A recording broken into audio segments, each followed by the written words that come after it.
नमस्कार विद्यार्थी मित्रांनो, आपण गेले 2-3 दिवस मध्य बघत होतो.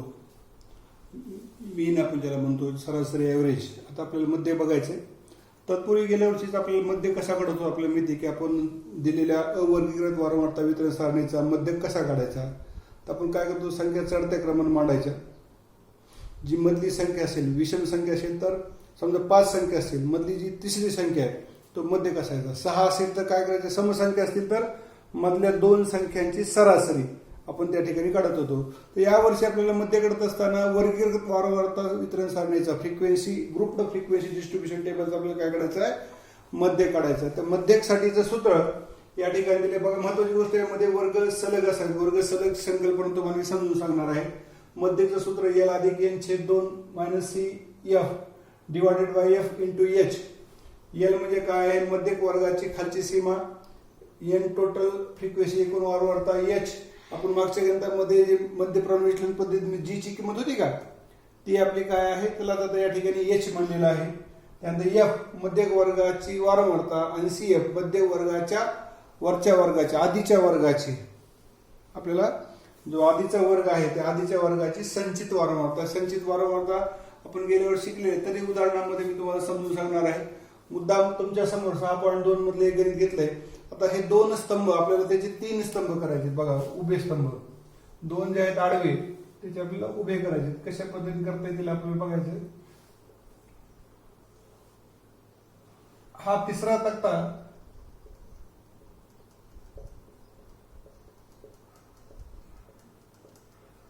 फिक्स ठेवायचा. तिसरा तक्ता कम्युलेटिव्ह फ्रिक्वेन्सी लेस दॅन टाईप. याचा अर्थ वगैरे तुम्हाला सगळं समजून सांगतो.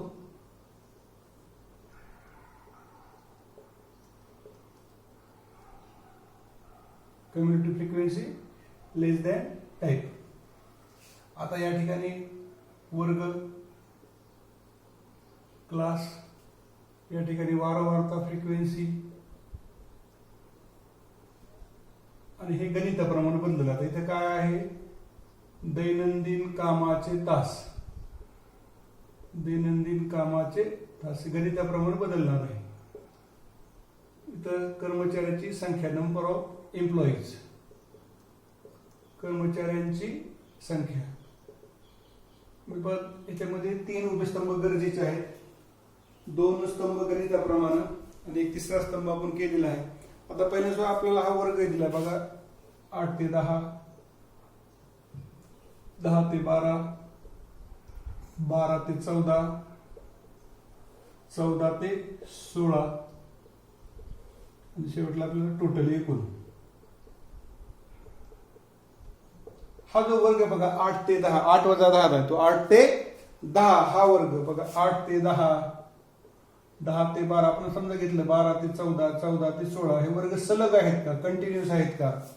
तर आपल्या लक्षात घ्या, पहिला आपण 8 ते 10 वर्ग घेतला तर त्या 8 ते 10 या वर्गाची लोअर लिमिट असेल 8 आणि अप्पर लिमिट असेल 10. खालची वर्ग मर्यादा किती, 8, वरची वर्ग मर्यादा किती, 10.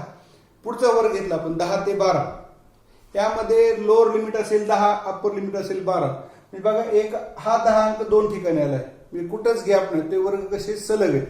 10 ते 12 ची लोअर लिमिट 10 आहे, अप्पर लिमिट 12 आहे, खालची वर्ग मर्यादा 10 आहे, वरची वर्ग मर्यादा 12. 12 ते 14 मध्ये लोअर लिमिट 12 आहे आणि अप्पर लिमिट 14 आहे. 12 अंक 2 वेळेस आला, ह्याला म्हणायचं वर्ग सलग असणं. मग वर्ग सलग नसते. समजा एखादा वर्ग तुम्हाला दाखवला की 11 ते 20, 21 ते 30, 31 ते 40 हे वर्ग सलग आहेत का बघा बरं. हे वर्ग सलग तुम्हाला दाखवलं. इथं वर्ग सलग आहेत का, 11 ते 20. 11 ते 20 या वर्गाची लोअर लिमिट, खालची मर्यादा 11 आहे, वरची वर्ग मर्यादा 20 आहे. 21 ते 30 या वर्गाची काय आहे, वरची वर्ग मर्यादा किती आहे, खालची वर्ग मर्यादा 21, वरची वर्ग मर्यादा किती आहे, 30. मग या ठिकाणी आपल्याला 20 आणि 21 मध्ये गॅप दिसतो, म्हणजे वर्ग सलग नाहीत. मग वर्ग सलग कसे करायचे. या ठिकाणी हे वर्ग सलग असणं आवश्यक आहे. या ठिकाणी आपले वर्ग सलग होते. जर वर्ग सलग नसते तर कसे केले असते. आपल्याला लक्षात ठेवायचं की 20 आणि 21 मध्ये 1 चा गॅप आहे. 20 आणि 21 मध्ये किती गॅप आहे, 1 चा गॅप आहे. तर 1 चे 2 समान भाग करायचे. 1 चे 2 समान भाग केल्यास किती येतील, अर्धा अर्धा. त्याला आपण दशांशापूर्णामध्ये काय करतो, 0.5 म्हणतो. पहा वर्ग सलग कसा करायचा, तर काय करायचं, खालच्या वर्ग मर्यादेतून अर्धा वजा करायचा आणि वरच्या वर्ग मर्यादेमध्ये अर्धा वजा मिळवायचा. 11 मधून अर्धा वजा केला 10.5. 20 मध्ये अर्धा मिळवा. 21 मधून अर्धा वजा करा 20.5. 30 मध्ये अर्धा मिळवा. खालच्या वर्ग मर्यादेमधून अर्धा वजा केला आणि वरच्या वर्ग मर्यादेमध्ये अर्धा मिळवला. हे अर्धा अर्धाच का मिळवला? कारण फरक 1चा. 1चे 2 भाग आपले केले. इथं कसं येईल मग 30.5 आणि 40.5 हे वर्ग झाले सलग. आता घेत असताना आपण गेल्या ज्यावेळेस तक्ते तयार करत होतो त्यावेळेस 20.5 आपण कुठे घेत होतो? ह्या जिथं सुरुवात झाली तिथे घेत होतो. डबल कारण 20.5 अंक आला तर जिथं शेवट होते तिथं नाही घ्यायचं, जिथं सुरुवात होते तिथं घ्यायचं. गेल्या वर्षी आपण त्या 9वीच्या तक्त्यामध्ये बघितलं होतं. ह्यावेळेस आपल्याला तक्ते ऑलरेडी दिलेले आहेत. फक्त वर्ग सलग कसे करायचे हे तुम्हाला मी सांगितलंय. या ठिकाणी वर्ग सलग होते. वर्ग सलगचं उदाहरण, सलग नसतानाचं उदाहरण आपण बघणार आहोत. परंतु आपल्याला वर्ग सलग नसताना ते सलग कसे करायचे या ठिकाणी दाखवले. आता आपल्याला या उदाहरणाची प्रॅक्टिस करायची. हे गणित सोडवायचे कसं नेमकं बघा. आपल्याला कर्मचाऱ्यांची संख्या, वारंवारता दिलेली, फ्रिक्वेन्सी किती दिली? 150, 500, 350. बेरीज करा. 0 0 0 0 5 5 10 चला 1 1 आणि 3 4 4 आणि 5 9 9 1 10. ह्याला म्हणायचं एकूण संख्या n बरोबर 1000. आपण समेशन ऑफ एफ आय घेत होतो म्हणजे पाठीमागं मागच्या समेशन ऑफ एफ आय. हे सगळ्या वारंवारताची जी एफ आय हेच n म्हणजे दुसरं तिसरं काही नसून काय ते समेशन ऑफ एफ आय आहे. आणि एच जी येतं का एच म्हणजे जी, त्या गणिताप्रमाणे बदल झालेला आहे. तर यांची किंमत आता 1000 आली. इथपर्यंत तुम्हाला लक्षात आहे. आता गणित समजायला थोडं मध्यक वर्ग काढायला अडचण आहे आपल्याला. आता आपली बघा लेस दॅन टाईप ह्याचा कसं करायचं? लक्ष ठेवायची, वारंवारता जसं जसं ठेवायची. 150 150 मध्ये हे 500 मिळवायचे. 650 650 मध्ये 300 मिळवा. 950 आणि 950 मध्ये 50 मिळवा. 1000. हा आकडा आणि हा आकडा सारखा आला पाहिजे. इथला आकडा आणि इथला आकडा जो अंक आहे तो संख्या जी आहे ती सारखी आली पाहिजे. आता ही संचित वारंवारता पेक्षा कमी लेस दॅन टेफेचा अर्थ काय? त्याचा अर्थ लक्षात आपण 8 ते 10 हा वर्ग घेतलाय. तर ह्याचा अर्थ असतो की ह्या वर्गाची वरची वर्ग मर्यादा घ्यायची. म्हणजे 10 तास पेक्षा कमी तासाचे काम असणारे लोक किती? तर 150. किती? 150. 12 पेक्षा कमी किती? तर 650. 14 पेक्षा 950 आणि 16 तासापेक्षा कमी किती? 1000. 16 तासापेक्षा त्या ठिकाणी जे आपण तास काम करायला त्याची संख्या किती आहे? 1000 पेक्षा कमी याचा अर्थ. आता आपल्याला या ठिकाणी गणितामध्ये लक्षात ठेवायचे. आपण जसं तुम्हाला मला सांगितलं की अवर्गीय वारंवारता काढताना सेंट्रल आपण बघत होतो मधला संख्या चढत्या क्रमाने मांडायच्या. मधली संख्या असेल ते आपण मध्यक बनायचं किंवा जर समसंख्या असतील तर मधल्या दोन संख्येची सरासरी काढत होतो. मग या ठिकाणी काय करायचं? अगोदर मधली संख्या आपल्याला मधला निवडायचा. मध्यक वर्ग कुठं असेल ते आपल्या अगोदर n/2 n/2 बघू आपण. n/2 किती येते? 1000/2 बे 5 10 500. आता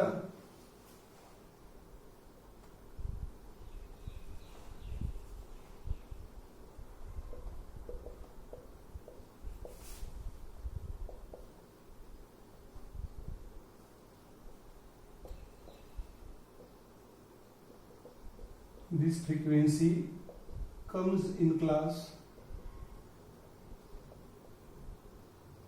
कोणत्या क्लासमध्ये येते ते आपण बघू. पुन्हा एकदा अर्थ समजून घ्या. संचित वारंवारतापेक्षा कमीचा संचित वारंवारतापेक्षा कमी कशी करतात? त्याचा अर्थ काय आहे?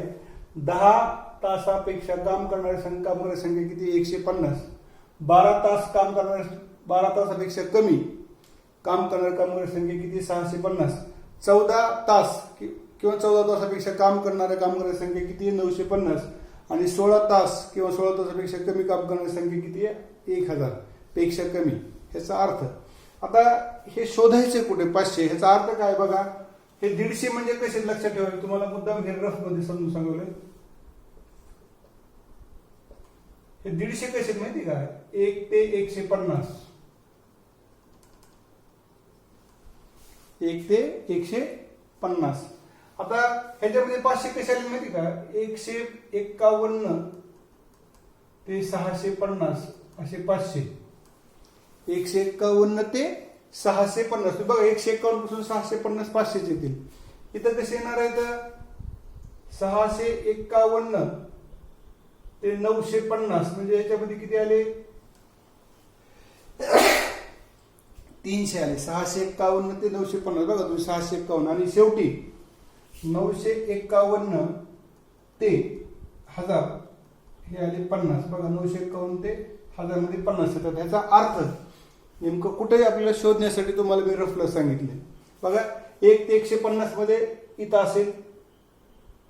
151 ते 650 ह्या मध्यक वर्गामध्ये असेल, इथं असेल, या वर्गामध्ये असेल. त्यानंतर 651 ते 950 ह्या वर्गामध्ये असेल आणि शेवटी 951 ते 1000 डबल एकदा समजून घ्या. 1 ते 150 8 ते 10 या वर्गामध्ये असू शकतो. 151 ते 650 असे एकूण 500 10 ते 12 या वर्गामध्ये असणार आहेत. 651 ते 950 असे 300 12 ते 14 या वर्गामध्ये असणार आहेत आणि 951 ते 1000 असे 50 14 ते 16 या वर्गामध्ये असणार आहेत. मग आपल्याला 500 कुठे येऊ शकते बघा बरं? 1 ते 150 मध्ये येणार नाही. ते कुठे येणार आहे? 151 पासून 650 पर्यंत इथे येणार आहे. मग कुठे आले ते? या ठिकाणी. मग हा झाला आपला मध्यक वर्ग.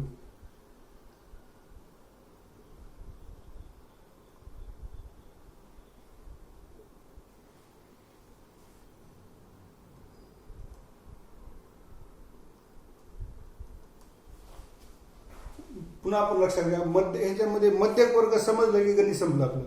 मध्यक वर्ग कसा काढायचा? मध्यक वर्ग सेंट्रलचाच काय घ्यायचा? तर मला सांगितलं की गेल्या वर्षी आपण मध्य काढत असताना अवर्गीकृत वाढवत असताना काय करत होतो आपण? चढता क्रम मांडायचा, असेंडिंग ऑर्डर. जर विषम संख्या असेल तर एकदम मधली संख्या आपण मध्य घेत होतो आणि जर समसंख्या असतील तर मधल्या दोन संख्यांची सरासरी घेत होतो. आपल्याला या ठिकाणी 100 ही संख्या सगळी बेरीज झाली 1000. 1000च्या निम्म 500. मग ते 500 नेमकं कुठं असेल हे आपल्याला शोधायचंय. मग हे शोधत असताना ह्याचा अर्थ लक्ष द्यायला पाहिजे की 150 म्हणजे कुठले 50? 1 ते 150 असे 150. हे 500 कुठले येतात? 151 ते 650 मधले 500 येतात. हे 300 कुठले येतात? 651 ते 950 मधले 300. आणि हे 50 कुठले? 951 ते 1000 मधले. मग 500 कुठे येणार आहे? 1 ते 150 मध्ये येणार नाही. हे 151 ते 650 मध्ये येणार आहे. तेव्हा हा झाला मध्यक वर्ग. आपला मध्यक वर्ग एकदा निश्चित झाला. मिडियम क्लास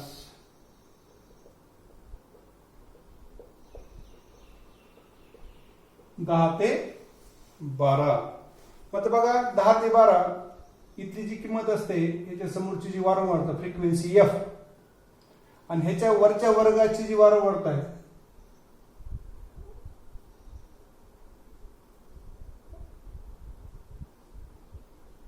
ही आली सी एफ. इथं लक्षात येईल बघ, संचित वारंवारता सी एफ, कम्युलेटिव्ह फ्रिक्वेन्सी. आता काही काही जणांना वाटलं की समजा बा हेच वर्ग जर एफ ची किंमत इथं आली असती समजा असं गृहीत धरा, ह्याच्या वरचा वर्ग आपल्याला माहित नसता व त्यावेळेस सी एफ ची किंमत 0 आली असती. त्यावेळेस सी एफ ची किंमत किती आली असती? 0. समजा एफ इथं आला असता तर सी एफ ची किंमत आपल्याला काढता येईल. परंतु एफ समजा पहिल्याच तक्त्यामध्ये पहिलाच वर्ग जर आपला मध्यक वर्ग आला तर सीएफ ची किंमत किती येणार आहे?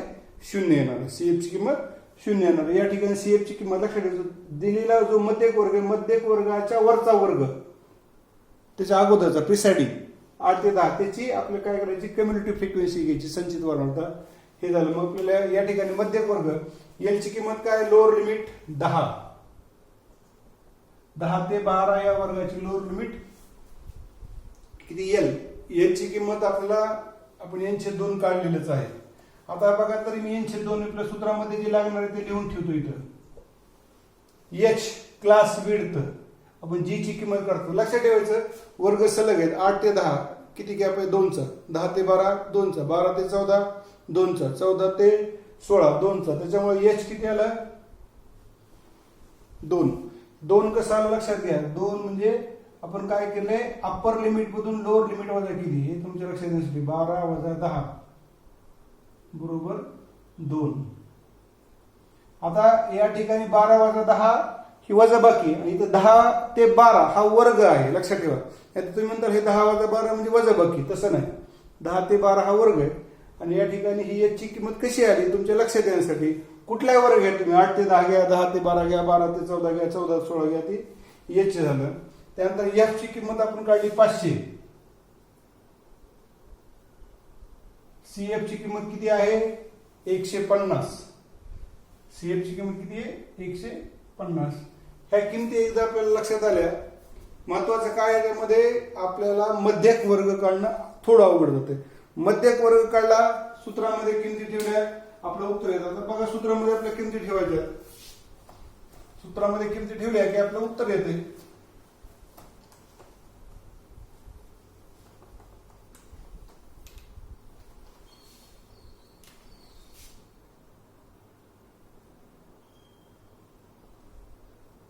एल किती आहे 10, एन छेद 2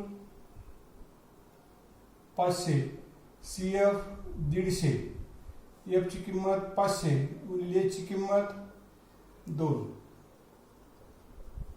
500 वजा 150 350 गुणिले 2 छेदस्थानी 1. 2 मध्ये 2 छेदस्थानी 1. आपण आता काटछाटही करू शकतो. तुम्हाला काटछाट डायरेक्ट करता आली डायरेक्ट करा, कसे करते ते आपलं बघा. की अगोदर माझं होतं अगोदर गुणाकार करून घ्या. 2 0 0 2 5 10 चाला 1 3 6 1 7 खाली 500 1 500.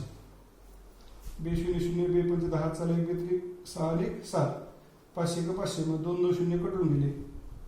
5 1 5 5 1 5 उरले 2 5 चौक 20. आता 10 म्हणजे 10.0 आणि 1.4 ह्याची बेरीज तुम्ही रफला करू शकता. 10.0 अधिक 1.4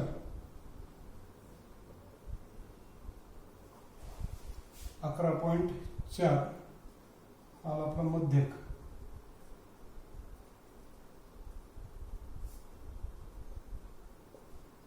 आपण मध्यक वर्गामध्ये 10 ते 12 मध्ये ह्याची किंमत आली. 10 ते 12 मध्ये.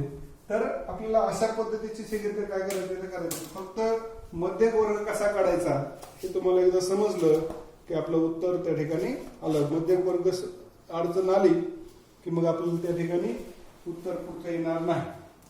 आणि हे सूत्र पाठ करायचे, त्यामध्ये वर्ग सलग असणं महत्वाचं आहे. बघा तुम्ही 6.2 मध्ये किती गणित, 6.2 मध्ये 3-4 गणित असतील तर ते 3-4 गणित आपण बघितले. 4 गणित येतं आणि 3 गणित येतं. 3 गणित सोडवले उदाहरणं 4 गणित येतं. त्यानंतर सोडवले उदाहरण आहेत त्याच्या प्रश्नसंचमध्ये गणित येतं. ज्या ठिकाणी वर्ग सलग नसतील ते वर्ग सलग आपण कसे करून घ्यायचे ह्याची सुद्धा प्रॅक्टिस बघणार आहोत. परंतु एक तुम्हाला गणित तुमलेले अशाच पद्धतीचं दुसरं तिसरं गणित करा, मला पाठवा. मी तुम्हाला त्याचे उत्तर काय करील सांगेल, तुमचं बरोबर आलंय का चुकलंय. आणि जितका तुमचा रिस्पॉन्स चांगला असेल तेवढंच माझी आपली त्या ठिकाणी गती काय होणार आहे वाढणार आहे. आजच्या दिवशी आपण थांबूत, उद्या भेटू.